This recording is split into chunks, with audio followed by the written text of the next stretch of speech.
இந்த ஆட்சியில் சம்பாதிக்க முடியாத திமுகவினருக்கு அடுத்த ஆட்சியில் வாய்ப்பு. ராசா பேச்சால் வெடித்தது சர்ச்சை.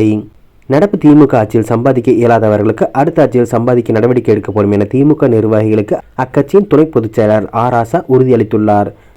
எதிர்வரும் சட்டமன்ற தேர்தலை எதிர்கொள்ள திமுக மாவட்ட வாரியாக மண்டல பொறுப்பாளர்களை நியமனம் செய்துள்ளது. இதில் சென்னை மற்றும் சென்னையை சுற்றியுள்ள பகுதிகளுக்கு திமுக துணை பொதுச் செயலாளர் ராசா பொறுப்பாளராக நியமனம் செய்யப்பட்டுள்ளார்.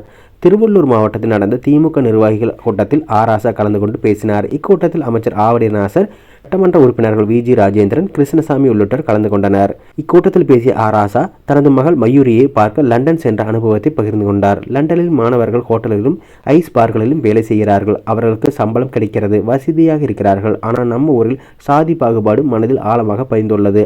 அங்கு சாதி தெரியாது, ரத்தம் ஒன்றுதான், சாதி வேறு இல்லை என்று உருக்கமாக பேசினார்.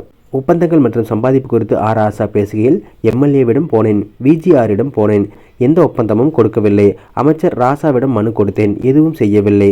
கிருஷ்ணசாமி எம்எல்ஏவிடம் போனேன், அடுத்த வாரம் பார்க்கிறேன் என்றார். ஆனால் ஒன்றும் பார்க்கவில்லை. கான்ட்ராக்ட் கேட்டேன், கொடுக்கவில்லை. எதுவுமே இந்த ஆட்சியில் நான் சம்பாதிக்கவில்லை என்ற அர்த்தம் உங்களுக்கு இருக்கலாம். இது எனக்கும் தெரியும். இது நிச்சயமாக மாற்றப்பட வேண்டும். அடுத்த ஆட்சி அமைந்த பிறகு இதற்கு நான் உத்தரவாதம் தருகிறேன் என்று ராசா உறுதியளித்துள்ளார். 2G வழக்கு குறித்து பேசிய ராஜா, 15 நாள் சிறையில் இருந்தேன். சேதாரம் இல்லாமல் நகை செய்ய முடியாது, சில பேர் சாகாமல் பகை வெல்ல முடியாது என்ற கவிதையை நினைவு கூர்ந்தார்.